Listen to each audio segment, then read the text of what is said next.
A Japanese man married a fictional hologram singer. A woman had to be rescued after falling headfirst into a toilet, and a college offers a course in pornography. These are the weird stories for Tuesday on Weird AF News, the only daily weird news podcast hosted by a guy in a closet. Got some weird stories from around the world for you. Yeah. A man married a hologram, and no one showed up for the wedding. Akihiko Kondo is a man from Japan. He got married, not to a real person. He married a fictional computer-synthesized pop singer named Hatsune Miku. Hatsune has quite a career. She was on tour with Lady Gaga.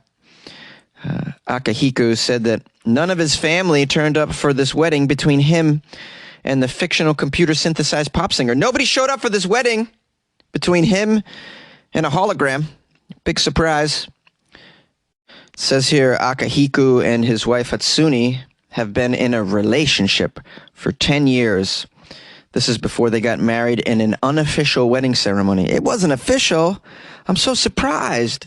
You married a fictional image. It wasn't official. Although people are marrying airplanes, so this isn't that strange. Akihiko is a 38-year-old man in Japan. He said that his relationship with Hatsune has really brought him a lot in life. It pulled him out of a depression. But he also acknowledges that some people find it strange. Oh, good. So this guy is somewhat sane. He acknowledges that some people find it odd.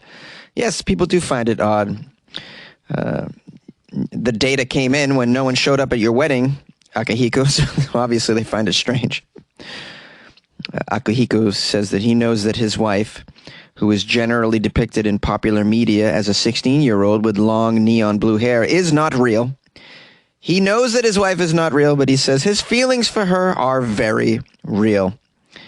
And did you know that thousands of people in Japan have actually entered into unofficial relationships with fictional characters? What is going on? Thousands of people are in relationships with fictional characters, with holograms? 16-year-olds with blue hair? I find this hard to believe. Now, while some of these relationships with fictional characters are just for a laugh, Mr. Kondo says he's known for a long time that he did not want a human partner. This is because he has always felt an intense and even inexplicable attraction to fictional characters. While some of these relationships with fictional characters are for a laugh, of course, Mr. Kondo says he's known for a long time that he did not want a human partner. This is because he says he's always felt an intense, inexplicable attraction to fictional characters. Mr. Kondo admits that he found it very difficult at first to accept his feelings for a fictional hologram with blue hair. He says that he sees himself as part of a growing movement of people who identify as fictosexuals. All right, guys, let's use this as a teaching moment. We're learning a new phrase, fictosexuals, F-I-C-T-O sexuals. Haven't heard of this one before. I guess this is when you are attracted to an anime character or a video game character, a hologram. You might as well call these people solosexuals because they're just going to be alone. Because although you might be in a relationship or even married to a hologram, at the end of the day, you're alone. That's what's going on here. And your family's very displeased, clearly. Says Mr. Kondo first found comfort in his fictional wife back in 2008 after he was bullied at work. He was bullied at work, the poor guy. He was probably bullied at work because he probably tried to go on a double date with a coworker. He's like, I'm going to bring my hologram girlfriend. Do you mind?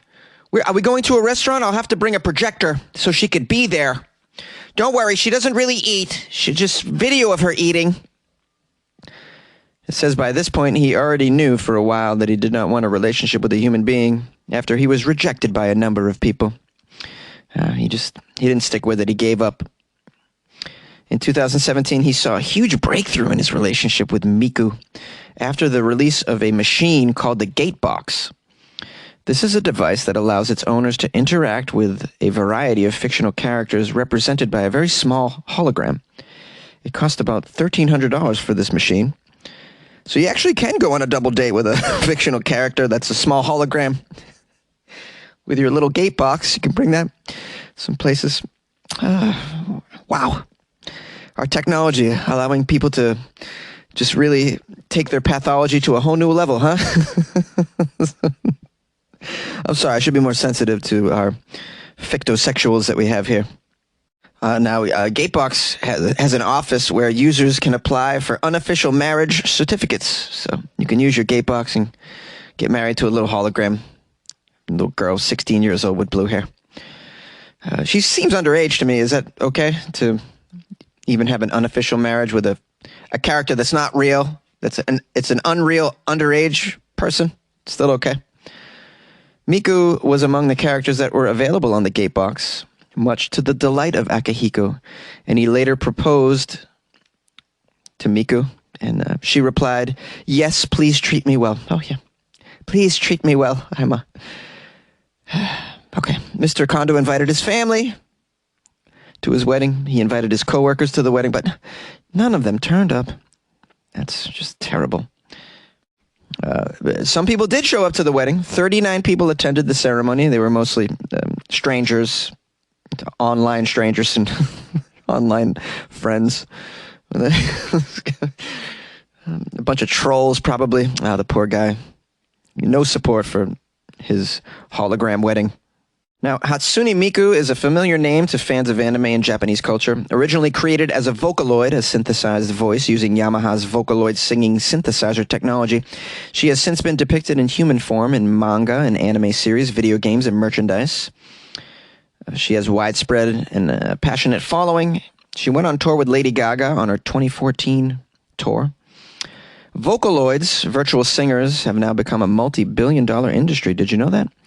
Including live performances that are streamed online to hundreds of millions of fans. Wow. People buying tickets to watch virtual singers online. And it's a multi-billion-dollar industry. Wow, I'm very surprised by this. And if you really fall in love with one of these virtual singers, the good news is you can marry them, guys. You can marry them. That's pretty cool, because you can't marry Beyonce. She's off the table. A woman is rescued after falling headfirst into a toilet. Ew! If you think hiking stinks, well, get a load of this. A lady had to be rescued by some fire crew after she fell headfirst into a vault toilet. What was she doing headfirst in a vault toilet? Well, trying to retrieve her cell phone at a park on the Olympic Peninsula in Washington. The woman is in her mid-40s. She was using an outhouse at Mount Walker, which is a popular destination for hikers, when the accident occurred. A vault toilet, in case you're wondering, because I'm wondering, it's a waterless, non-flush toilet, usually placed at outdoor locations such as campgrounds. It is named because the toilets store waste in an airtight vault underground. Sounds like a terrible place to fall inside. After dropping her phone in the toilet, this poor woman disassembled the seat and the housing of the toilet in an attempt to reach the phone. Yeah, because when you drop your phone, it's an emergency. It is, yeah. Dropping a phone, it's like dropping a baby. You got to pick it up, wipe the dirt off it, give it a nice kiss, stop it from crying. Okay, so after she disassembled the housing of the toilet, she then used a dog leash. She was trying to fish it out, and that didn't work, so she tried to support herself with the dog leash as she tried to grab it. So she used the dog leash to kind of hoist herself down inside it. The attempt failed. She slid right into the toilet. Fortunately, after 20 minutes inside the disgusting vault, she was able to find and use her phone to call 911. Oh, she called from inside the crapola. And the phone still worked. What a miracle. I guess some of these phones are feces-proof. So then some fire crews came on the scene, and after they were done laughing, they pulled her to safety. Safety. I made that up. They probably laughed after, when they got back to the firehouse. I know I would. According to the fire department, the uninjured woman was washed down and given a Tyvek suit to wear. But she declined any further medical treatment and made them promise not to tell anybody. But of course, the fire department posted it right on Facebook. The department reported that the patient was extremely fortunate not to be overcome by those toxic gases that are usually found in those toilet vaults. She was actually very fortunate to not sustain any injuries as well. The fire department also stated that they strongly encouraged the woman to seek some medical attention because, after all, she was exposed to some human waste for quite a time. But she refused. She said she only wanted to leave. She just wanted to get on her way after being hosed down. She's like, I know I was just in some shit, but I got some shit to do.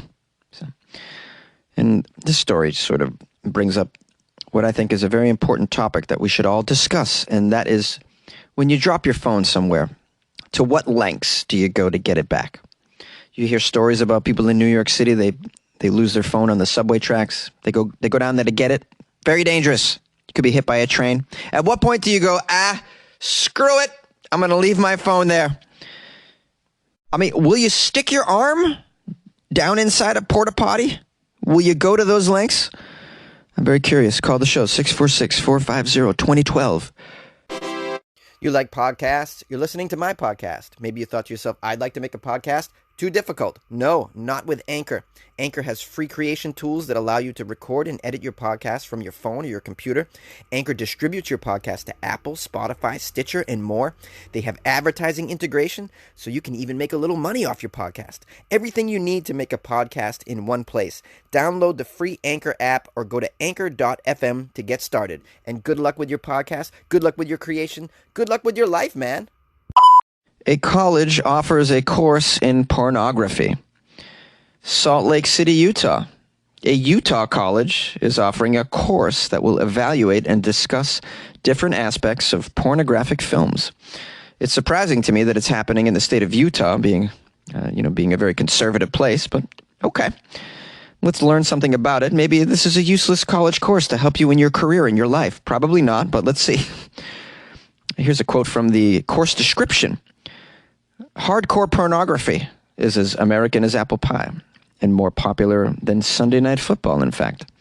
Our approach with this course is to examine this billion-dollar industry as both a cultural phenomenon that reflects and reinforces sexual inequalities. We will watch pornographic films together. That's in class, imagine. Yeah, that's not too uncomfortable. It's a bunch of 19-year-olds watching porn together in a big classroom. Okay, so we will watch pornographic films together and then discuss the sexualization of race, class, and gender as an experimental, radical art form. And then we will have an orgy! I'm just kidding. It doesn't say that. So the media reached out to the college for a statement on the course. A spokesperson said that while the description of this pornography course may be alarming to some people, Westminster College believes the topic will help students understand the impact of pornography more fully. Here's another quote. Westminster College occasionally offers elective courses like this as an opportunity to analyze social issues. As part of this analysis, Westminster College and universities across the county often examine potentially offensive topics like pornography, for example, to further understand their pervasiveness and their impact.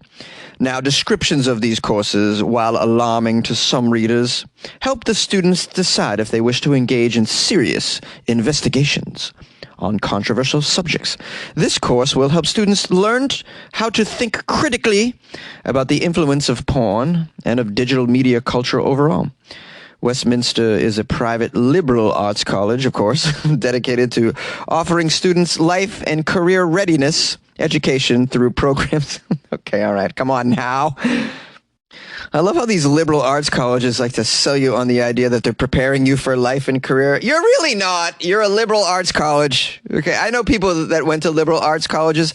They are jobless. They are so jobless. And then they wonder why they can't get a job. It's because you went to a place that offers a course called porn. That's why. Followed up by finger painting and ultimate frisbee. These are your liberal arts courses. They're so ridiculous. Oh, I feel bad for the parents that wasted all that money. I really do. Sorry, guys. So sorry. I mean, what do you expect, though, when you send your kid to a liberal arts college? It's like you come home and they're watching porn. You're watching porn? Yeah, I'm doing homework. It's called homework. And it is. It literally is homework. Hey, everybody. Thanks for being with me for another episode of Weird AF News. Please subscribe to the podcast if you haven't done so. But only if you think you'd want weird news and weird stories on a regular basis, because we do them 5 days a week here at Weird AF News. And I find it to be a nice break from the mainstream news, which can be a little bit debilitating, can it? Especially on your emotions. So I try to be a distraction from that. I think I'm doing an okay job. I try to be funny, but some days I'm just not in the mood. We just do the best we can here, guys, you know? Just do the best we can. I got some people who are just tremendous contributors to the show.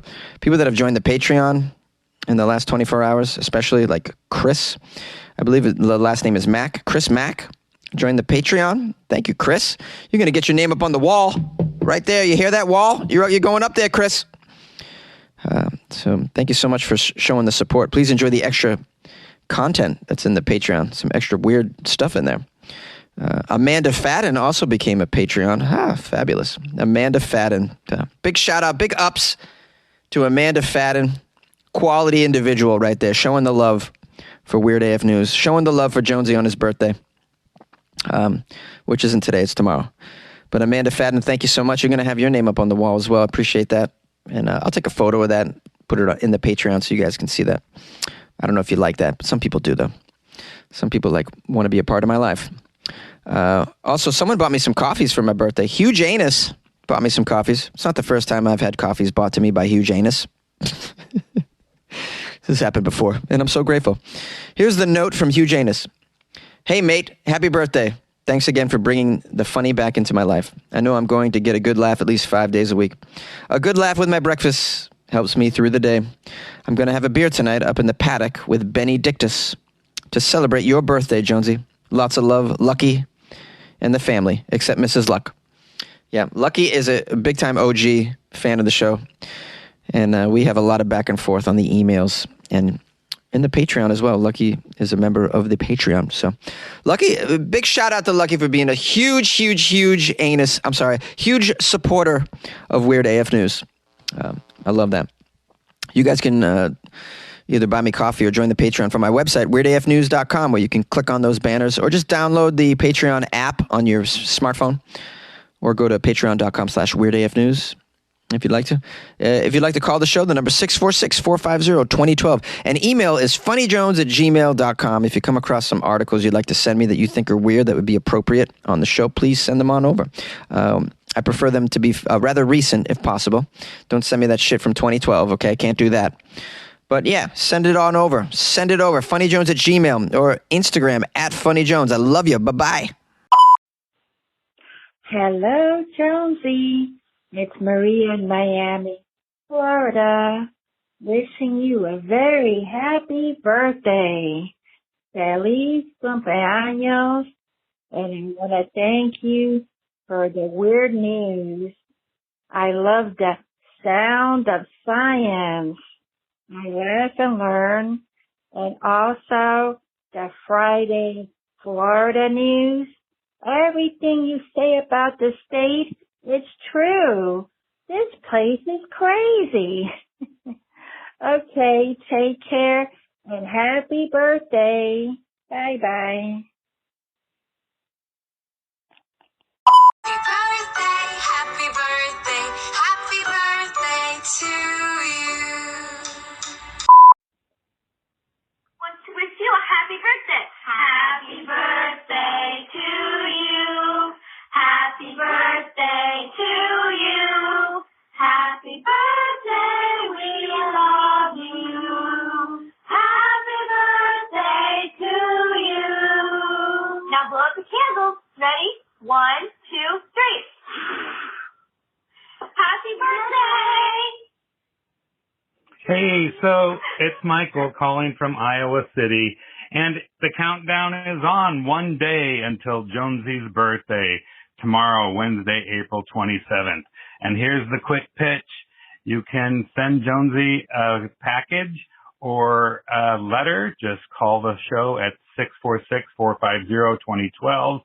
Obviously, at this point, it won't make it to him on time for his birthday, but I'm sure he would still give you his address so you could send something to him if you like. The best, quickest, fastest, simplest, easy easiest way is go to weirdafnews.com, click on Buy Jonesy a Cup of Coffee, and that's a quick $2 donation to him that will help pay for the bills, or he can use the money to buy a cup of coffee, to keep the lights on in the closet studio, or to use it for whatever purpose he sees fit. Another way is to go to patreon.com/weirdafnews, and you can join the Patreon for as little as $2 a month. And as I like to say, a dime a day for each of the 5 days a week. That's a pretty cheap way to get entertained and have a lot of joy and laughter brought into your life. And so seriously, consider making a donation of some sort to Jonesy to show how much you love and appreciate the hard work that he does for us. I know that I really do, and I just really appreciate him so much for the joy he brings into my life. So that being said, happy birthday, Jonesy. I know it's tomorrow, and we really appreciate you. So I'm going to challenge everyone right now to call in to 646-450-2012 and just leave Jonesy the briefest happy birthday message. Just quickly say your name and where you're from, and that way he can have an idea of where all of his listeners are from, and then maybe he'll play those at the end of tomorrow's show during the outro. Maybe we can convince him to keep tomorrow's stories short and just leave a message that goes something like this. Hey, this is Michael from Iowa City, Iowa. Happy birthday, Jonesy. Good luck with your life, man. Leave a brief message like that, and he'll know where his listeners are from, your name, and